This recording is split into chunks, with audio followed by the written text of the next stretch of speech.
taklim pagi ini dengan kajian kitab suci Al-Quran, itu referensinya kitab Tafsir Jalalain. Kita lanjut ayat 154. Nah, ini bedanya. Kalau kaumnya nabi-nabi zaman dahulu sebelum Nabi Muhammad, apabila mereka melanggar janji Allah, ingkar kepada Allah, langsung azab Allah turun seketika. Lain kalau umatnya Nabi Muhammad, nanti azabnya ditunggu nanti di akhir.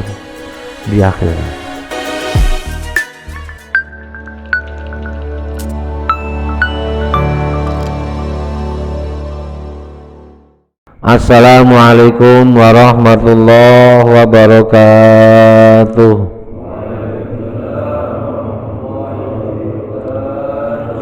Bismillahirrahmanirrahim. Alhamdulillahirabbil alamin. Wa bihi nasta'inu ala umuri dunya waddin. Wassalatu wassalamu ala sayyidina wa maulana Muhammadin khatamil anbiya'i wal mursalin wa ala alihi wa sahbihi ajmain.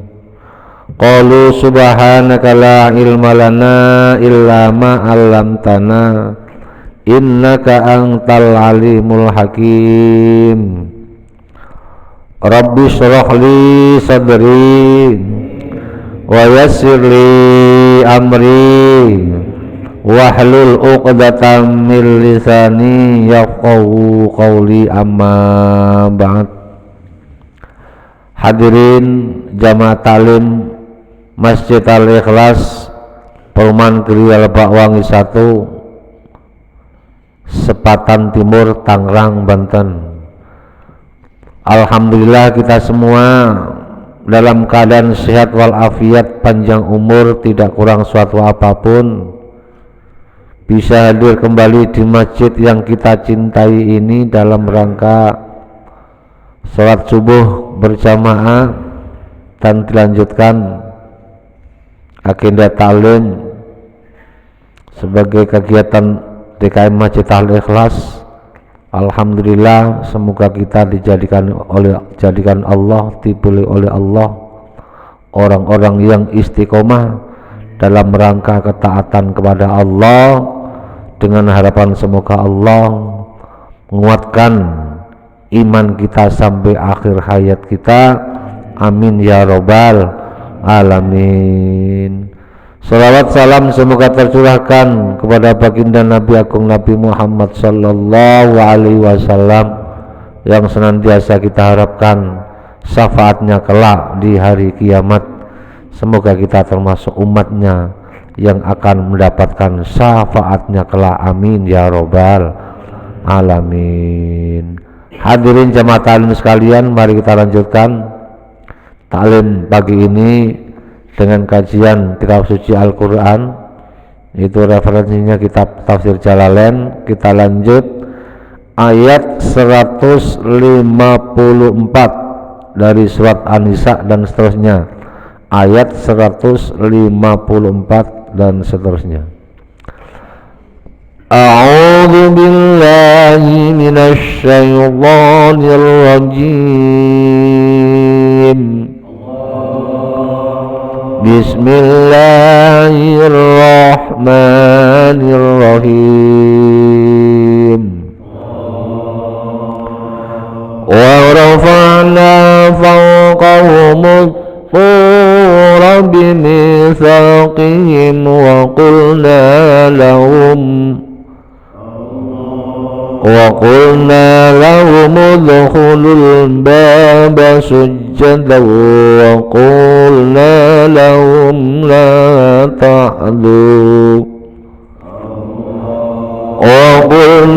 lahum la ta'du fis sabati wa akhadna minhum mitsaqan ghalidha.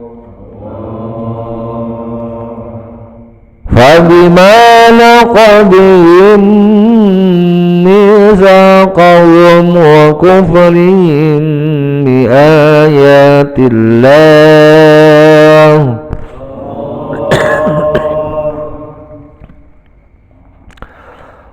kufrihim bi ayatillahi wa qatlihimul anbiya bi ghairi haqqin wa qawlihim qulubuna ghulf bal taba'allahu 'alayha bi kufrihim fala yu'minuna illa qalila.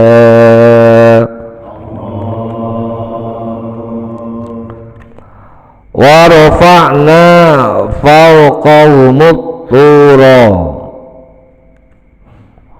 wa rafa'na lan ngangkat ingsun Allah fawqahum ing dhuwure ahlul kitab at-tura ing ail jabal gunung Tursinin, gunung apa bukit Tursina.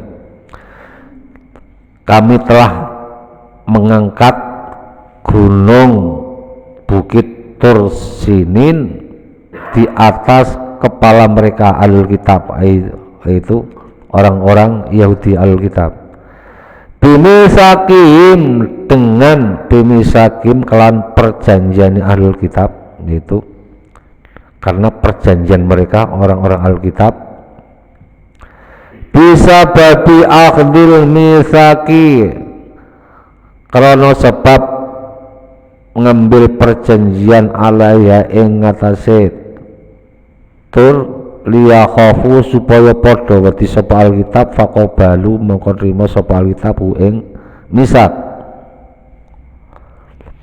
Nah ayat ini ya saya kasih makna dulu ya.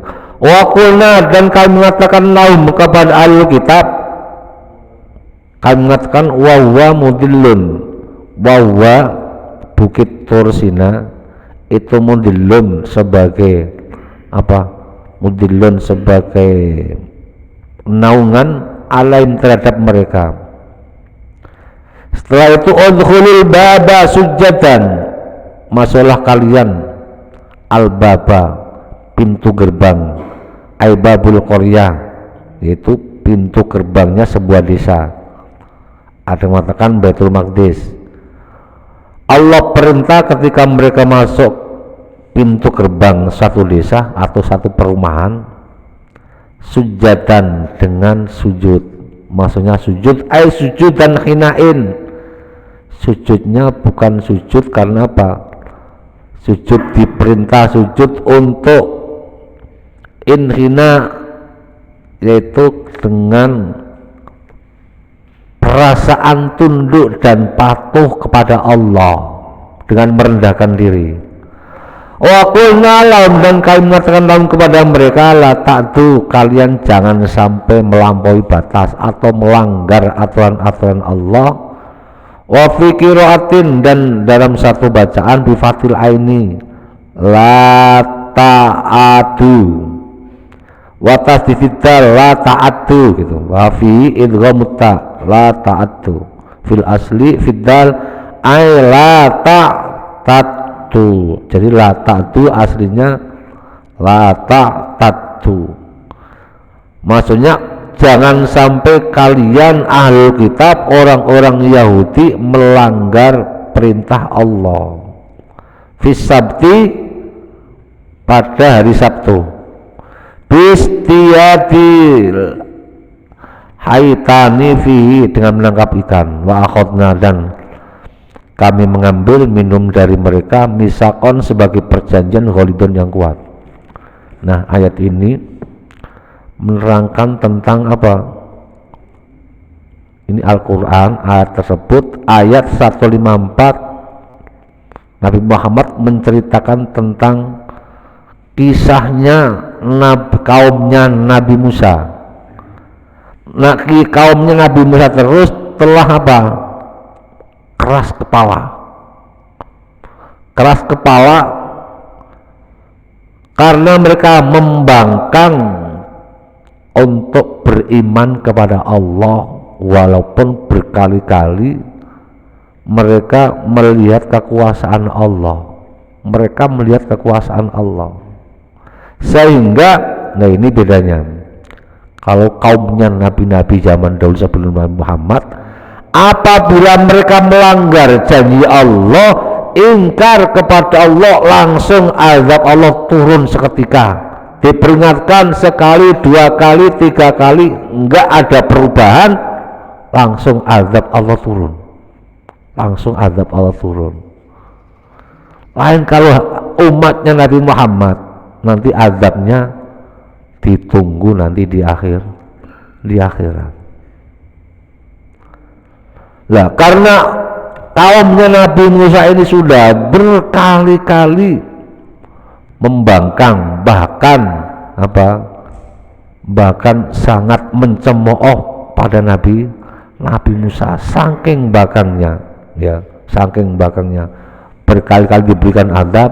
Mereka minta apa kepada Nabi Musa? Ya Musa, ud'u rabbaka, ya Musa, berdoalah kepada Tuhanmu, doakan kepada kami agar bencana ini hilang seketika, nanti saya beriman. Orang-orang ahli kitab, orang Yahudi mengatakan seperti itu kepada Nabi Musa. Tapi apa yang terjadi? Berapa kali kaumnya Nabi Musa diadab oleh Allah, yaitu satu, diturunkan adab secara langsung. Daerah itu diserang kutu yang sangat luar biasa. Kutu, tahu gak kutu Pak ya? Kutu hewan kecil ya, termasuk kutu kepala atau kutu yang ada di kalau kita nyimpen beras yang terlalu lama itu kan ada kutunya ya. Pokoknya hewan-hewan kecil seperti itu. Wahai Musa, pergilah ke padang pasir yang telah bergelombang seperti gelombang itu, pukullah dengan tongkatmu. Akhirnya apa? Dipukul Nabi Musa. Kemudian pasir itu dipukul Nabi Musa jadi kutu. Pasir-pasir itu jadi kutu, terbang ke rumah warga desa tersebut, orang-orang yang melanggar perintah Allah.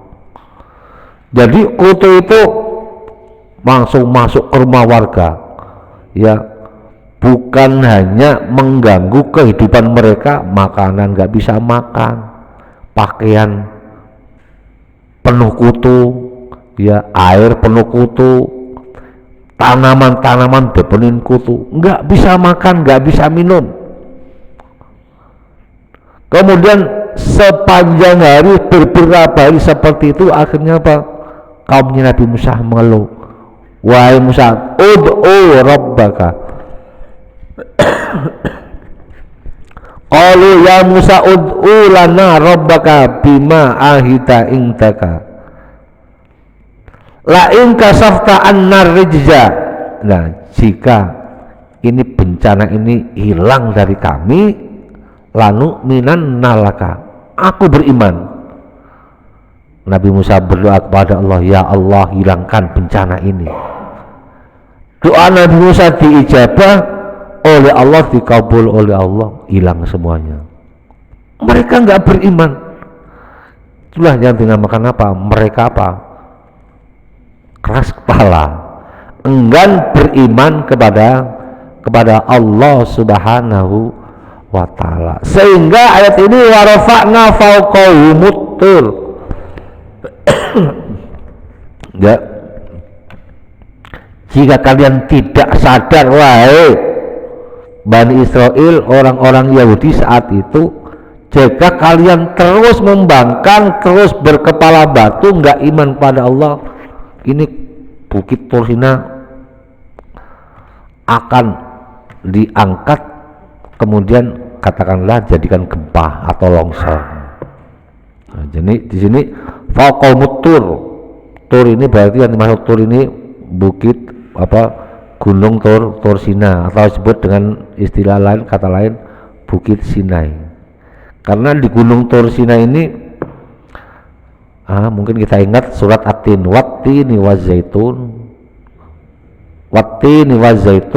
wa turi sinin wa hadzal baladil amin.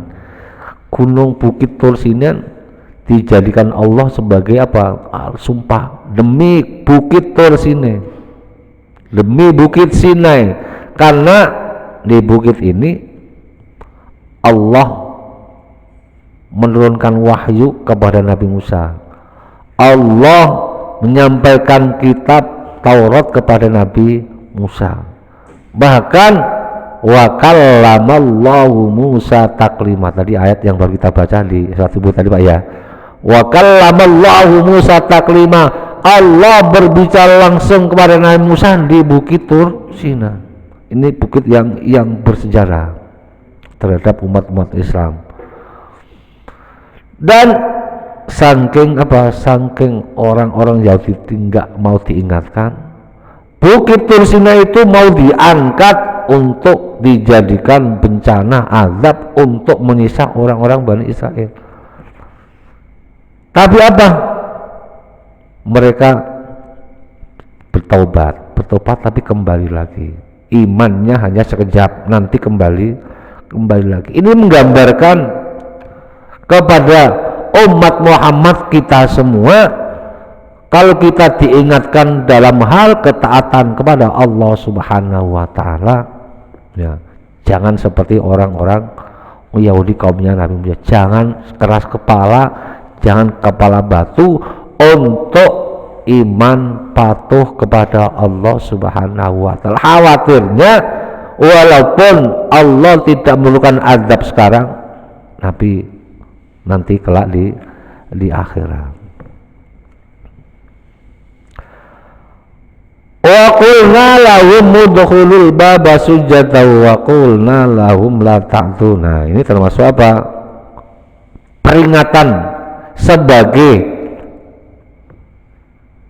kalimat orang-orang Yahudi mengatakan taubat, kapok, tidak mengulangi lagi keingkarannya. Dia beriman kepada Allah atas perintah Nabi Musa. Udah, kalian nanti kalau masuk ke desa sudah ditentukan, masuk ke desa di sini udkhulul baba sujada, yang dimaksud pintu sini adalah babul qaryah, ai baitul maqdis, suruh masuk ke baitul masjid supaya apa? Dalam rangka mereka nanti menjadi orang-orang yang beriman. Tandanya kalian beriman kepada Allah, nanti begitu kalian masuk pintu gerbang sujud, udkhul baba sujada. Kemudian setelah itu wa qulna lahum la ta'du fi sabti, katakan kepada mereka, kalian jangan melanggar untuk melakukan ibadah di hari Sabtu, karena ibadahnya kaumnya Nabi Musa itu apa? Puncaknya hari Sabtu. Hari Sabtu dulu asalnya apa? Ibadahnya hari Jumat. Hari Jumat kaumnya Nabi Musa ibadah apa? Fokusnya di hari Jumat. Karena di hari Jumat itu apa? Karena pencahariannya kaumnya Nabi Musa itu di pinggir laut mencari ikan. Kalau hari Jumat ikannya di laut banyak, akhirnya orangnya pada alasan, Nabi Musa gimana kalau apa itu ibadahnya jangan hari Jumat, hari Sabtu aja. Nah, kemudian mayoritas mengatakan seperti itu. Ya udah, kebanyakan itu mohon pada Allah, ya udah geser hari Sabtu, Jumat ikannya nggak ada, ikannya sepi. Setelah ikannya sepi, geser hari Sabtu, tinggal hari Sabtunya yang ikannya banyak. Sama aja, akhirnya apa? Dicoba oleh Allah, ya udah hari Sabtu ikannya banyak. Dia masih seperti kemarin enggak? Ternyata sama saja. Ini menggambarkan bahwa apa? Ibadah yang sudah ditentukan Allah lewat para rasulnya jangan sampai apa?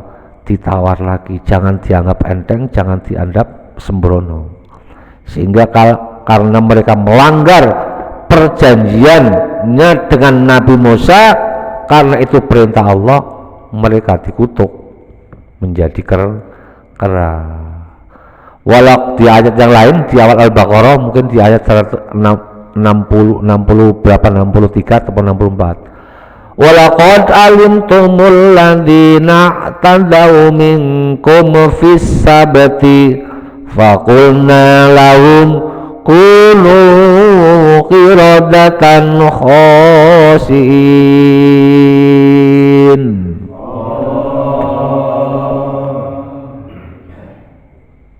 Walaqad alimtumul, dan kalian sungguh mengetahui, alladzina tadaw minkum fis sabti, orang-orang yang melanggar perjanjiannya di waktu hari Sabtu. Mereka melanggar janji Allah lewat perintah Nabi Musa, tidak menghiraukan apa, terus meninggalkan ibadah. Akhirnya mereka dikutuk menjadi apa, menjadi kera.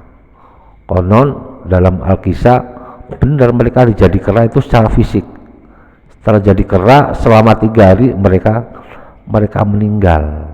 Ini adalah apa, azab Allah Subhanahu wa ta'ala. Termasuk ya hari yang tertuang di dalam bahasanya dalam Al-Quran ada 2 apa ya,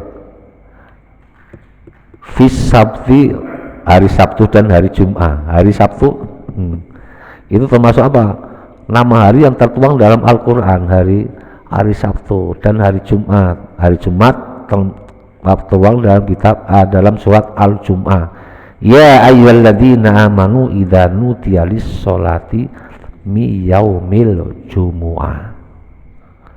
Ini menggambarkan pula kaumnya Nabi Musa meninggalkan ibadah di hari Sabtu, mereka diadab oleh Allah. Begitu juga kita orang-orang yang beriman, kaumnya Nabi Muhammad, kita dianjurkan setiap hari Jumat harus melaksanakan sholat Jumat. Sesibuk apapun kita tinggalkan aktivitas kita guna untuk apa, komunikasi kepada Allah, mi'raj kepada Allah lewat sholat Jumat. Karena apa? Al-Jum'atu wajibun ala kulli muslimin fi jama'atin. Sholat Jumat wajib terhadap seorang muslim yang dikerjakan dengan jamaah.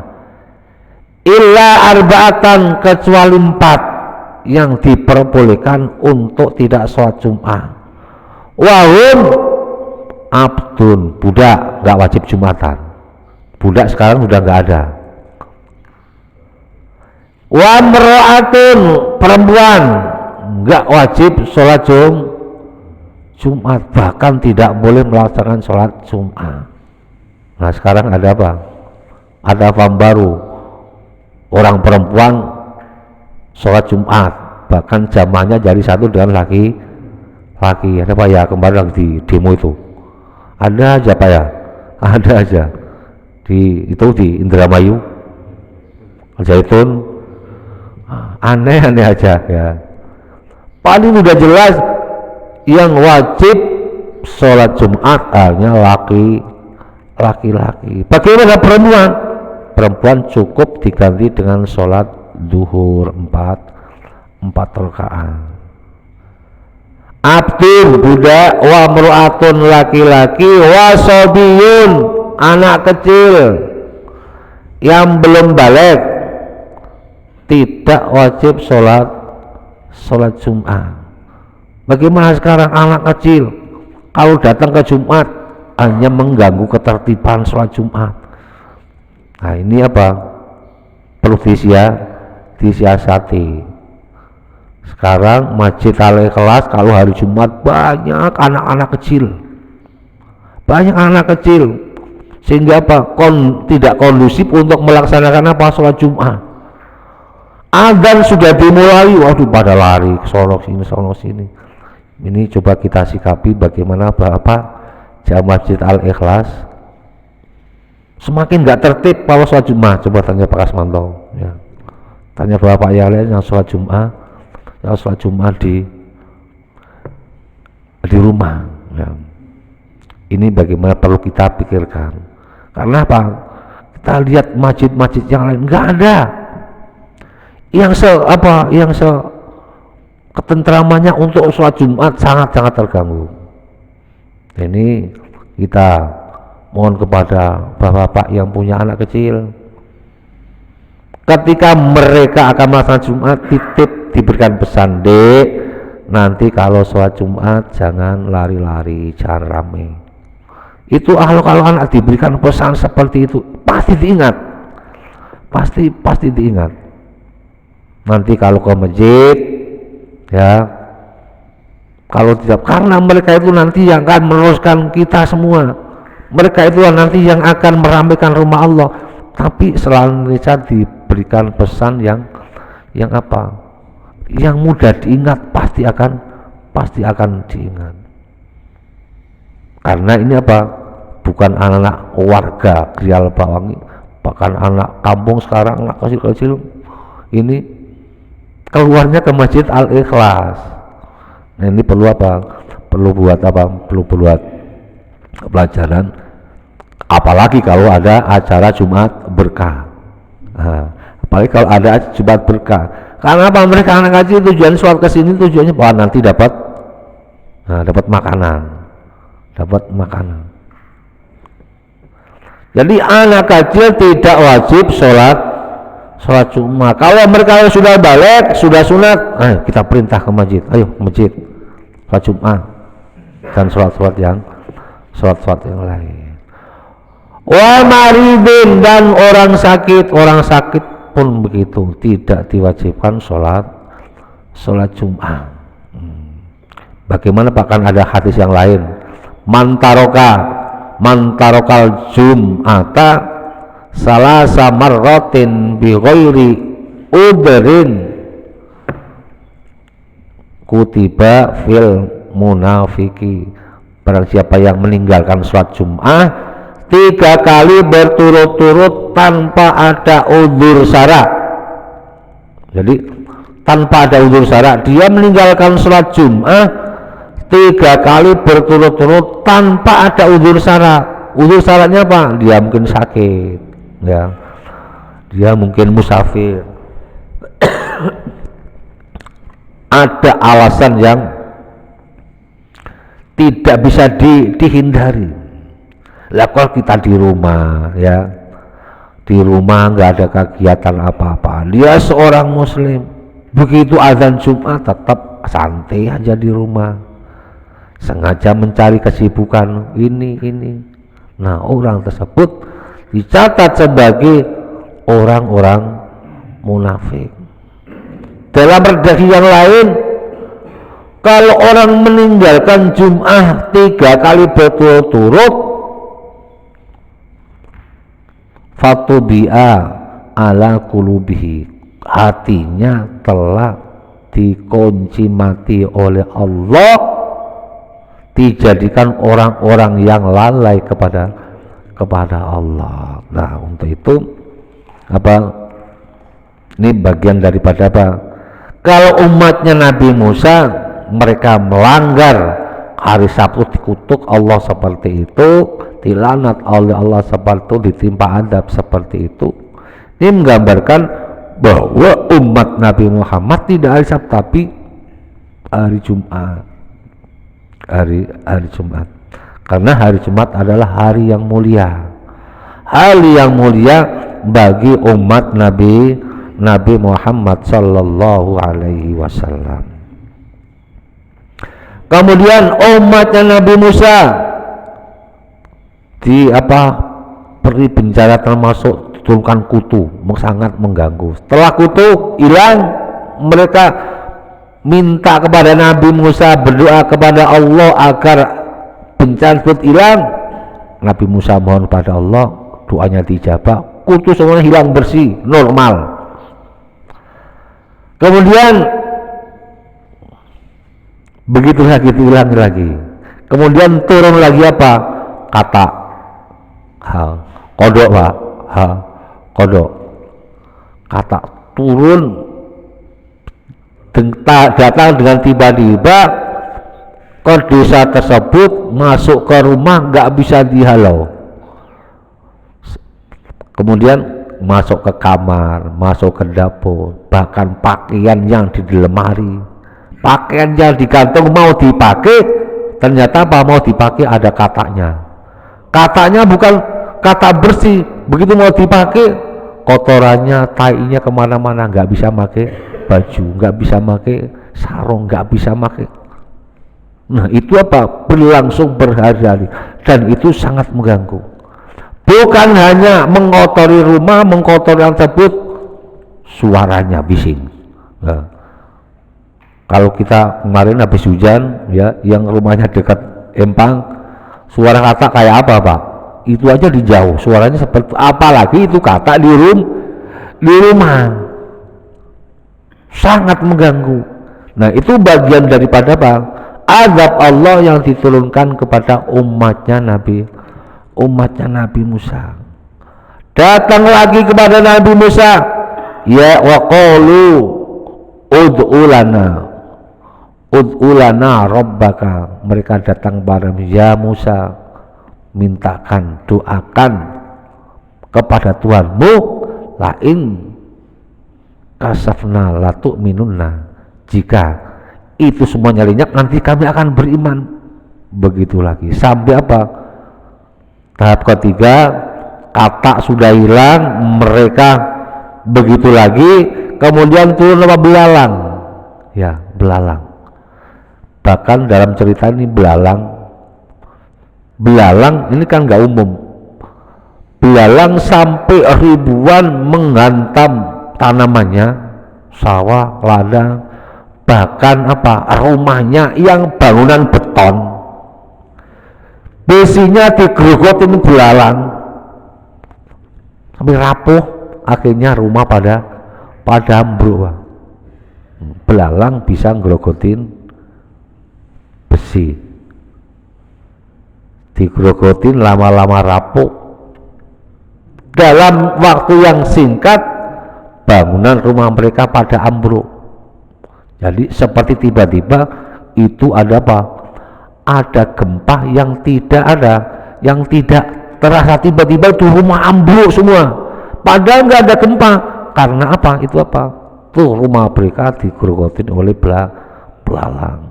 Tidak ada gerogotin rumah, bangunan, tanaman, kemudian suaranya sangat bising. Nah itu sebagai apa, sebagai ancaman, sebagai musibah, adab terhadap kaumnya Nabi Musa. Nah yang terakhir apa, mereka masih membangkang lagi, masih keras kepala, nggak beriman kepada Allah, malah nantang Nabi Musa. Akhirnya yang keempat kalinya mereka diberikan adab oleh Allah. Sumber mata air, kali, sumur, sumberan kelihatannya itu bening, jernih Pak, tapi begitu diambil jadi kopi. Jadi kopi. Itu kelihatannya bening Pak, tapi kalau diambil jadi kopi. Tapi kalau kopi beneran diminum enak, wah manis. Bismillah.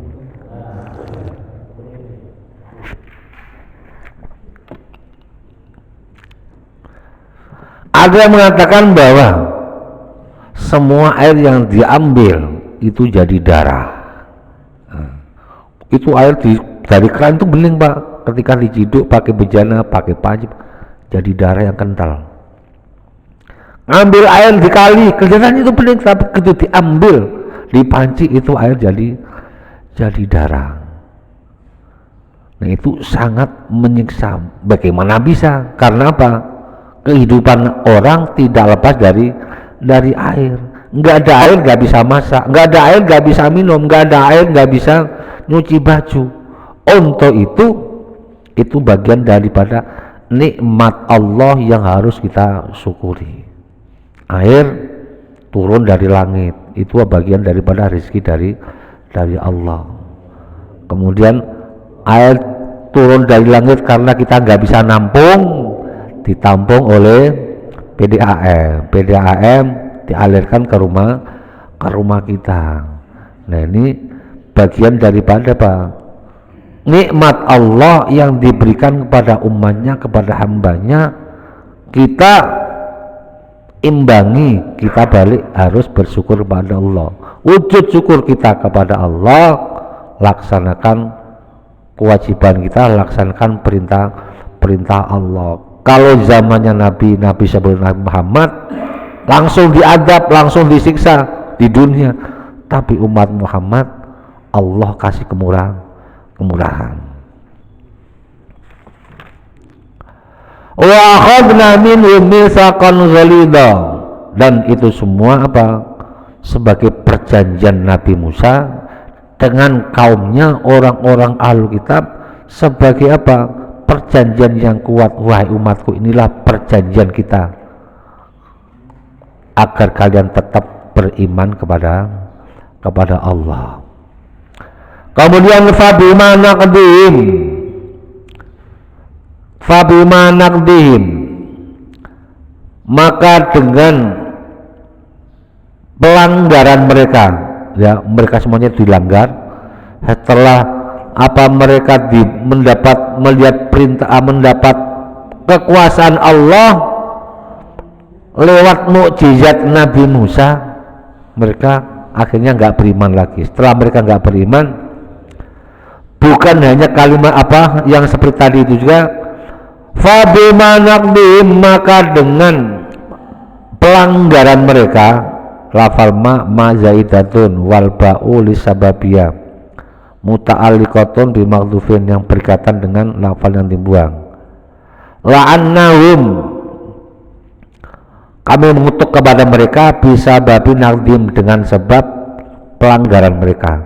Karena orang-orang Yahudi Alkitab, mereka banyak melanggar perintah Allah, mereka dikutuk oleh Allah di ayat tadi, dikutuk menjadi kera. Misalkan perjanjian mereka wa kufrin, dan kufur mereka bi ayatillah, dengan ayat Allah. Bukan hanya itu, wa qatlumul anbiya, mereka banyak membunuh para nabi. Ya, kemarin di ayat yang lain sampai 43 nabi dibunuh.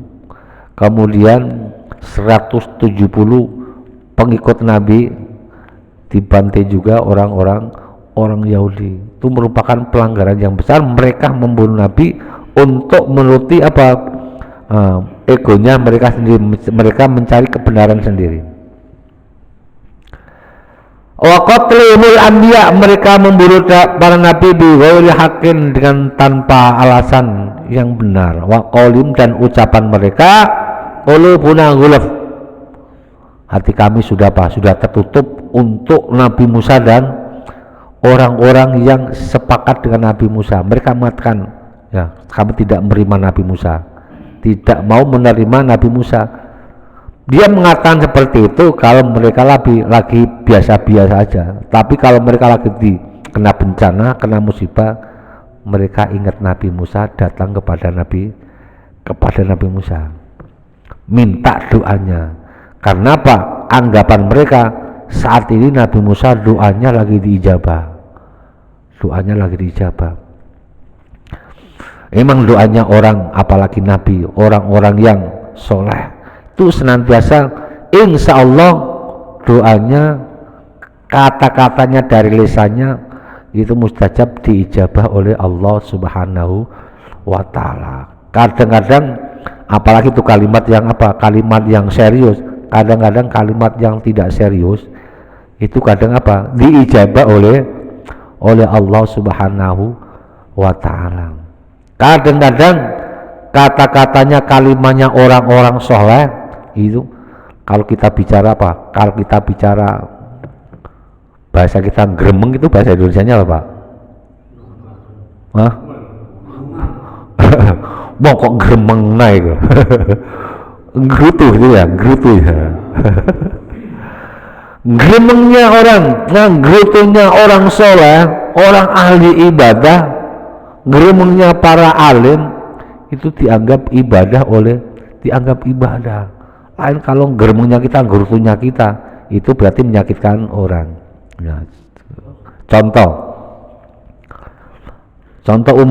Sayyidina Umar ini ketika mencium Hajar Aswad, dia gremeng menggerutu. Alim tu annaka hajarun la tadurru wa la tanfaku. Aku tahu Hajar Aswad engkau ini batu yang tidak bisa memberi manfaat dan bisa memberi bahaya. Wa in ra'aitu Rasulullahi qabalta ma'akbalu. Jika aku tidak melihat Rasulullah mencium kamu, aku nggak bakal mencium. Jadi dia mencium Hajar Aswad sambil geremeng, gitu ya, sambil geremeng, tidak berdoa tapi geremeng, sambil gerutu. Ah, kamu ini batu biasa. Kalau aku nggak lihat Rasulullah mencium kamu, aku nggak mencium, biasa aja lah.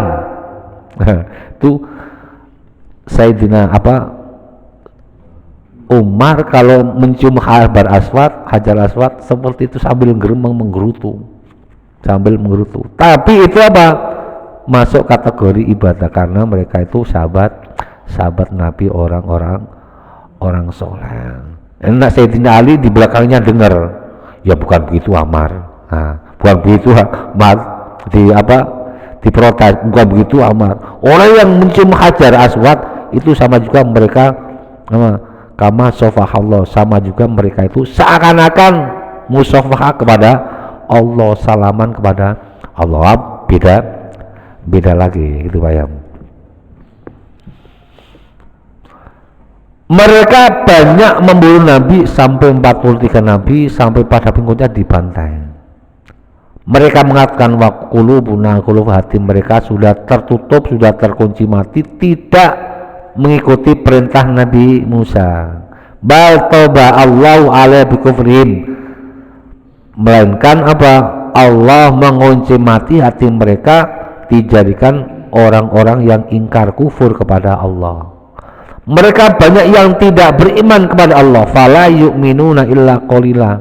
Mereka banyak yang tidak beriman kepada Allah. Ada yang beriman tapi sedikit. Dan ini menggambarkan bahwa amar ma'ruf nahi mungkar kepada kita semua ini menggambarkan apa? Bahwa kita tetap walaupun tidak wilayah kita, kita senantiasa ikut mendukung. Apabila ada orang berbuat jahat, harus kita cegah. Kalau kita memang mampu, harus kita cegah. Kalau orang berbuat ingkar kepada Allah, harus kita cegah. Kalau kita mampu, harus kita cegah. Lewat apa? Minimal lewat mimbar majelis taklim seperti ini. Kalau kemampuan kita lewat tangan bisa, kita nasihati. Kalau nggak bisa lewat tangan, ya minimal kita tidak suka seperti itu. Karena di sini kanu la yatanahuna am mungkarin fa'aluhu labi sama kanu yaf'alun. Ini karena kaumnya Nabi Musa yang banyak melaksanakan pelanggaran seperti itu, ya, tidak mau mengikuti kata Nabi Musa, tidak beriman kepada Allah, yang dikutuk menjadi kera itu mereka sangat membangkang. Dan karena pembangkangannya itu banyak orang yang melakukan perbuatannya mungkar, tapi ada kawannya tidak mau mencegah. Dia mampu mencegah tapi tidak mau, sehingga orang tersebut terkena imbasnya. Wa bikufrihim wa qawlihim Maryama buhtanan adima, wallahu alam bisawab. Ya, mudah-mudahan kita semua jamaah taklim Masjid Al-Ikhlas senantiasa dipilih oleh Allah orang-orang yang akan mendapatkan hidayahnya, tetap dijaga iman Islam kita sampai akhir hayat kita, amin ya robbal alamin. Sebelum kita tutup, mari kita minta bantuan suratul Fatihah, ya, semoga pahalanya disampaikan kepada sahabat-sahabat kita, jamaah kita yang telah menyisihkan rezekinya, sebagian rezekinya untuk acara subuh berkah, diganti oleh Allah dengan rezeki yang berkah dan berlipat ganda, amin ya robbal alamin. Bismillahil Fatihah. A'udzu billahi minasyaitonir rajim. Bismillahirrahmanirrahim. Alhamdulillahi rabbil alamin arrahmanir rahim maliki yaumiddin iyyaka na'budu wa iyyaka nasta'in ihdinas siratal mustaqim siratal ladzina an'amta 'alaihim ghairil maghdubi 'alaihim waladdallin amin. Bismillahirrahmanirrahim. Allahumma shalli wa sallim ala sayyidina Muhammad wa ala ali sayyidina Muhammad. Ya Fattahu ya Alim iftah lana fatan qariba wa alimna ilman nafi'a. Allahumma alimna ma lam tana alimna ma la alam tana alimna ma yanfa'una alimna ma la yanfa'una. Innaka ta'lamu wa la na'lamu wa anta a'lamu ghuyub. Allahumma inna na'udzubika min ilmin la yanfa' wa min qalbin la yakhsha wa min nafsin la tasba' wa min tu'ana tajab wa min sari dalika arba' bi rahmatika ya arhamar rahimin.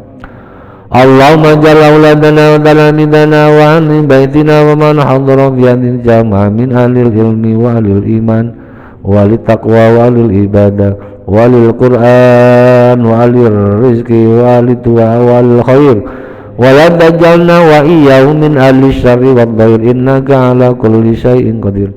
Rabbana atina fid dunya hasanah wa fil akhirati hasanatan wa qina adzabannar. Wa sallallahu ala sayyidina Muhammad wa ala alihi wa sahbihi wa sallam. Subhanaka rabbika rabbil izzati amma yasifun wa salamun alal mursalin walhamdulillahi rabbil alamin. Al-Fatihah. A'udzu billahi minasy syaithanir rajim. Bismillahirrahmanirrahim.